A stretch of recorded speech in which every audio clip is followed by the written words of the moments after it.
আসসালামু আলাইকুম রহমতুল্লাহি ওবরকাতুহু।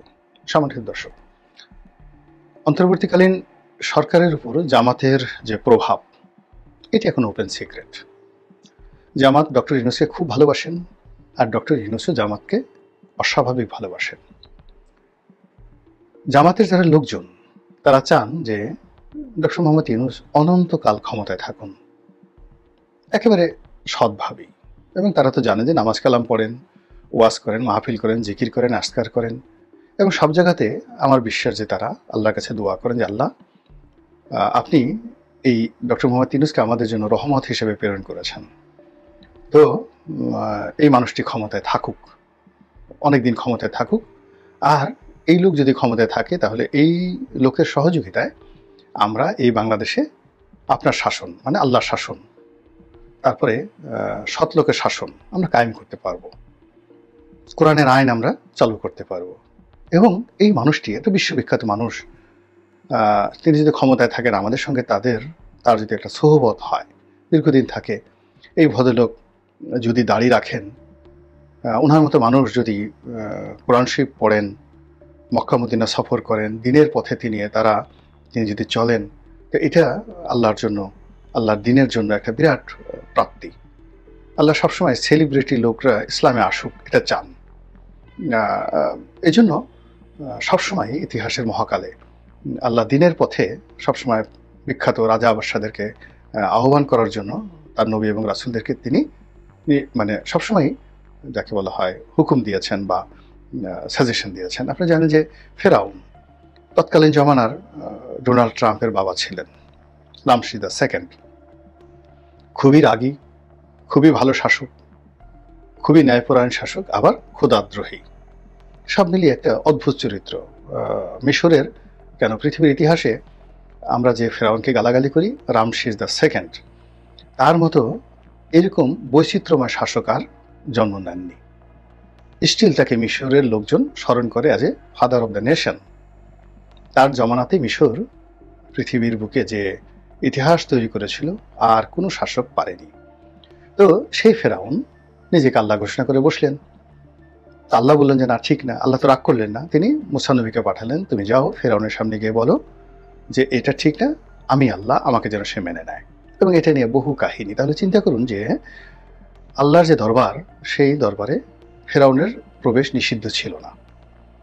এবং এখানে শেষ সময়টা পর্যন্ত আল্লাহ রাব্বুল আলামিন তার দয়ার ভান্ডার খুলে রেখেছিলেন যেন ফেরাউন দিনের পথে ফিরে আসে। তো সেই দিক থেকে ডক্টর মোহাম্মদ ইউনূস বর্তমান জামানাতে তিনি তো ফেরাউন নন, তিনি হামান নন, তিনি একজন সেলিব্রিটি। তো এরকম একজন সেলিব্রিটি মানুষ, তিনি যদি ইসলামে দাখিল হন, মুখে লম্বা দাড়ি রাখেন, এই ৮৬ বছর বয়সে, কি সুন্দর লাগবে।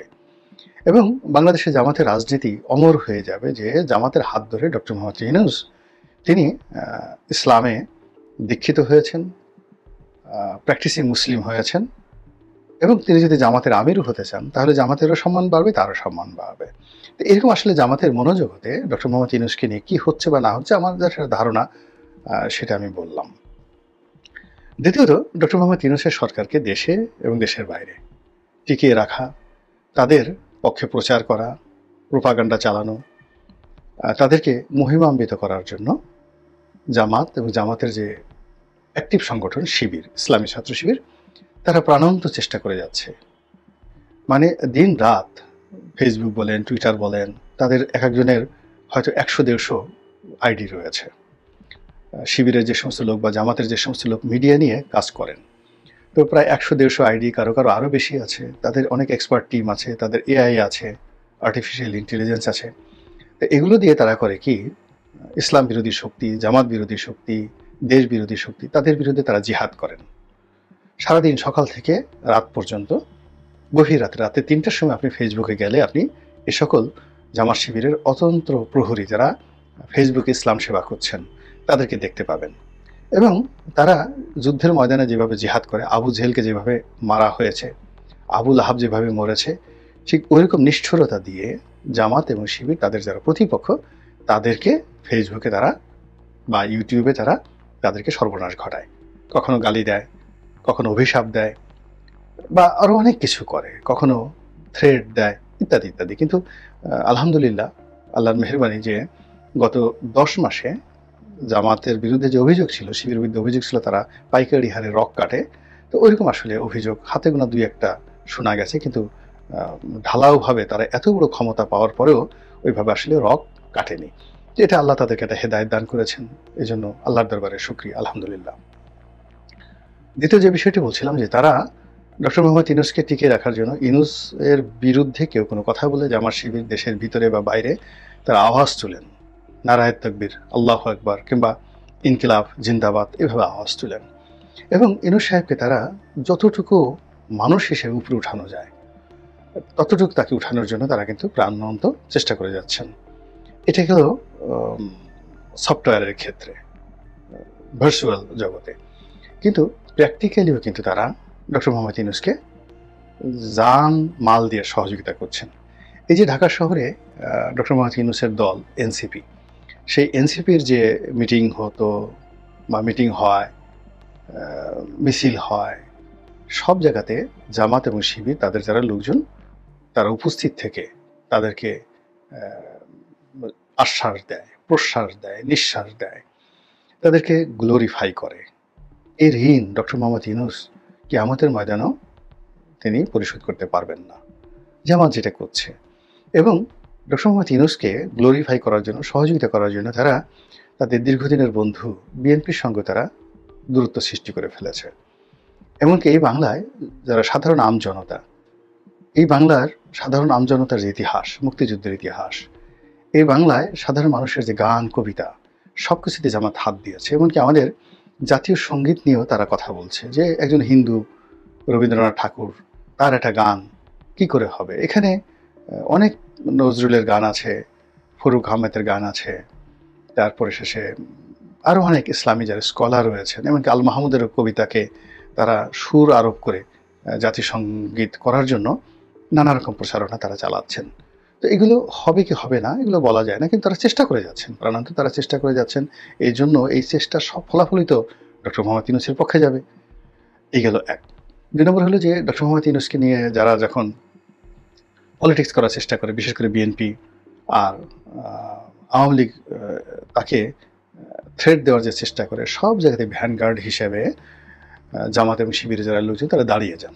কখনো কথা দ্বারা, কখনো আকার ইঙ্গিত দ্বারা, কখনো আরও যে তাদের লজিস্টিক সাপোর্টগুলো রয়েছে সেগুলো দ্বারা কিন্তু জামাত শিবির ডক্টর মোহাম্মদ ইউনূসকে সহযোগিতা করে যাচ্ছেন। এবং এইরকম যাকে বলে ক্লোজ পার্টনারশিপ, রাজনীতিতে ক্লোজ পার্টনারশিপ, এটা পিতা পুত্রও করে না। পিতা তার সন্তানের জন্য এরকম করে না, সন্তানও তার পিতার জন্য করে না। তো কাজে এখানে জামাত শিবিরের সঙ্গে ডক্টর মোহাম্মদ ইউনূসের যে বন্ধন, এটা মায়ার বন্ধন, এটা প্রেমের বন্ধন। এই ঋণ কিভাবে শোধ হবে এটা ভবিষ্যতে বলে দেবে। তো আজকে যে কথাটি বলছিলাম যে জামাত শিবির বাংলাদেশের মাটিতে বসে টেকনাফ থেকে তেঁতুলিয়া পর্যন্ত ডক্টর মোহাম্মদ ইউনূসকে সহযোগিতা করার জন্য সর্বোচ্চ ত্যাগ স্বীকার করছেন। আর ডক্টর মোহাম্মদ ইউনূসও একেবারে জামাত শিবিরের জন্য যা করা দরকার, তার সামনে যদি কেউ কোনো কাগজ নিয়ে যায়, তারপরে বলে স্যার এটা সাইন করেন, এটা জামাতের ব্যাপার, শিবিরের ব্যাপার, এখানে জামাত শিবিরের স্বার্থ আছে, বা এই কাজগুলো করলে জামাত শিবিরের উপকার হবে, তিনি আনন্দিত হন, পুলকিত হন, হাসি মুখে খুশি মনে তিনি সেই জামাত শিবিরের জন্য সেই কাজগুলো করার চেষ্টা করেন। তো এই যে তাদের আঞ্চলিক বা দেশমাতৃকার ভিতর উইদিন দ্য টেরিটরি যে কোঅপারেশন, এই কোঅপারেশনটা যে আন্তর্জাতিক অঙ্গনে পৌঁছে গেছে তা আমরা দেখতে পেলাম তার সাম্প্রতিক লন্ডন সফরে।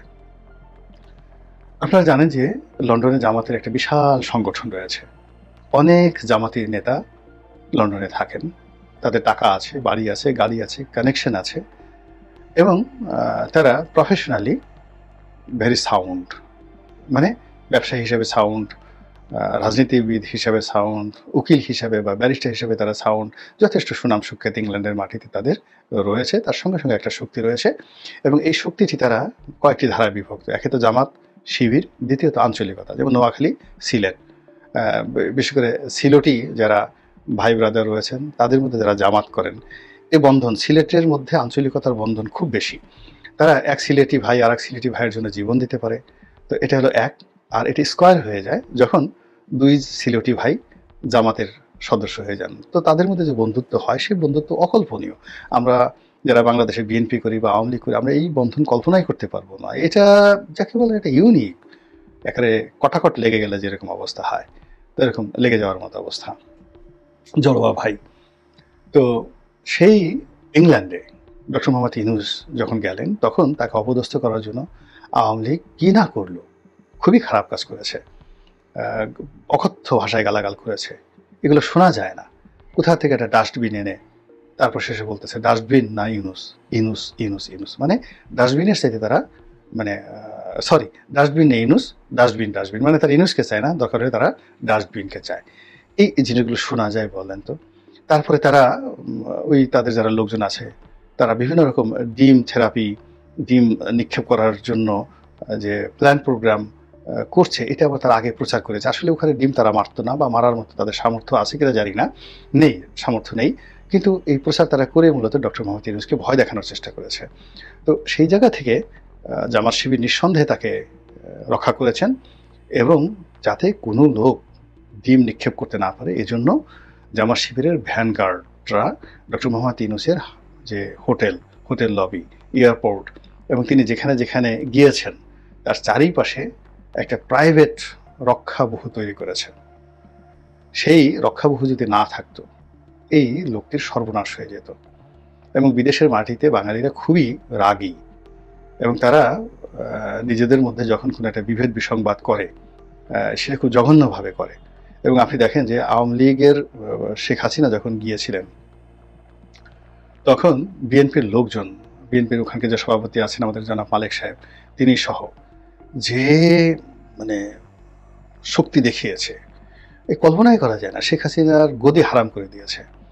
তো সেক্ষেত্রে শেখ হাসিনার ওখানে সংগঠন আছে, লোক আছে, জোন আছে, এবং এটা কন্টেম্পোরারি। বিএনপির যত লোক আছে আওয়ামী লীগের তার চেয়ে কম আছে এটা কেউ বলতে পারবে না, কিন্তু তার সত্ত্বেও শেখ হাসিনা রাষ্ট্র ক্ষমতায় ছিলেন, তার এসএসএফ সেখানে ছিল। তো এখন ডক্টর মোহাম্মদ ইউনূস যেভাবে ইংল্যান্ডে গেছেন তার সাথে অনেক শক্তিমত্তা নিয়ে তিনি ইংল্যান্ডে যেতেন। তো সেই অবস্থাতে বিএনপির যারা লোকজন তারা শেখ হাসিনার জীবনকে হারাম করে দিত যে কয়বারই গিয়েছেন। এবং তিনি যেই কয়বারই ইংল্যান্ড থেকে আসছেন অনেকে বিধ্বস্ত হয়ে এসে তিনি ইচ্ছামতো তারেক রহমানকে গালাগাল করেছেন, খালেদা জিয়াকে গালাগাল করেছেন। তো সেই ক্ষেত্রে ডক্টর মোহাম্মদ ইউনূসের তো এরকম বিএনপির মতো সংগঠন নেই। তো সেখানে আওয়ামী লীগের আক্রমণ থেকে রক্ষা পাওয়ার তার কোনো উপায় ছিল না। তিনি অনেকটা নাজেহাল হতেন। এবং আপনারা দেখেছেন শেখ হাসিনা লাস্টে যখন ইংল্যান্ডে গেলেন সেখানে বিএনপির লোকজন কি সিন ক্রিয়েট করেছে, তাকে হোটেল থেকে বের হতে দেয়নি, এবং তিনি বাধ্য হয়ে তাদেরকে বলেছেন আসেন আপনারা আমার সঙ্গে এসে আলাপ করেন হোটেলের মধ্যে, তবু রাস্তায় এরকম সিন ক্রিয়েট করেন না। তো ডক্টর মোহাম্মদ ইউনূস তো আসলে এরকম একটা পরিস্থিতি এখন পর্যন্ত পড়েনি। এই ক্রেডিট কার? জামাতের, এই ক্রেডিট শিবিরের। তারা বিভিন্ন পোশাকে আশাকে, তারপরে সে বিভিন্ন সুরতে হালে তারা ঐক্যবদ্ধ হয়ে তারা মানে ডক্টর মোহাম্মদ ইউনূসকে এবং তার সঙ্গী সাথীদেরকে এতটা প্রোটেকশন দিয়েছে যে শিবির জামাতের যে সংখ্যাধিক্য এবং ভিড়ের কারণে ডক্টর মোহাম্মদ ইউনূস এবং তার যারা লোকজন তারা আওয়ামী লীগকে দেখেছে যে আওয়ামী লীগের মাত্র 20-25 জন লোক দাঁড়িয়ে দাঁড়িয়ে হই হল্লা করছে, আর বাকি তো তাদের লোক, শিবিরের লোক, জামাতের লোক। তো আমি ভাবি মাঝে মধ্যে যে ডক্টর মোহাম্মদ ইউনূসের কি সৌভাগ্য যে এই বয়সে এসে তিনি জামাত শিবিরের মতো এরকম একটা সুসংবদ্ধ দলের যে সহযোগিতা পাচ্ছেন, এবং যেভাবে এই দল আনকন্ডিশনালি তাকে সাপোর্ট করছে, এবং তার নিরাপত্তার জন্য দেশে বিদেশে, তার সুনাম সুখ্যাতির জন্য দেশে বিদেশে, এবং তাকে ক্ষমতায় রাখার জন্য, তার ক্ষমতা টিকিয়ে রাখার জন্য দেশে বিদেশে যে তৎপরতা চালাচ্ছে, বিশ্বাস করেন এইরকম হামিম আর এই বাংলায় জন্ম নেয়নি। আপনারা তো জানেন হামিম অর্থ কি। হামিম অর্থ হলো এমন বন্ধু, আরবিতে, যেটার বাংলা প্রতিশব্দ নেই। হামিম অর্থ এমন বন্ধু যে তার বন্ধুকে বিপদের মধ্যে ফেলে যায় না। আরব দেশে মানুষের রক্তের মধ্যে এই কালচারটা থাকে যে তারা বিপদের সময় মরুভূমির মধ্যে নিজে মরে যাবে কিন্তু বন্ধুকে বিপদে ফেলে তারা যাবে না। তো এই যে বন্ধুত্ব, এটিকে বলা হয় হামিম। তো বাংলাদেশে এরকম যদি হামিম কেউ থাকে, হামিম মানে একে আজাদের হামিম গ্রুপ না, কিন্তু হামিম মানে জামাতের হামিম। তো জামাত ডক্টর মোহাম্মদ ইউনূসের হামিম রূপে যেভাবে আবির্ভূত হয়েছে, এ দায়, এ দেনা ডক্টর মোহাম্মদ ইউনূস এই ইহু জীবনে শেষ করতে পারবেন বলে আমার কাছে মনে হচ্ছে না। মহান আল্লাহ আমাদের সবাইকে হেদায়েত দান করুন এবং হেফাজত করুন। আসসালামু আলাইকুম ওয়া রাহমাতুল্লাহি ওয়া বারাকাতুহু।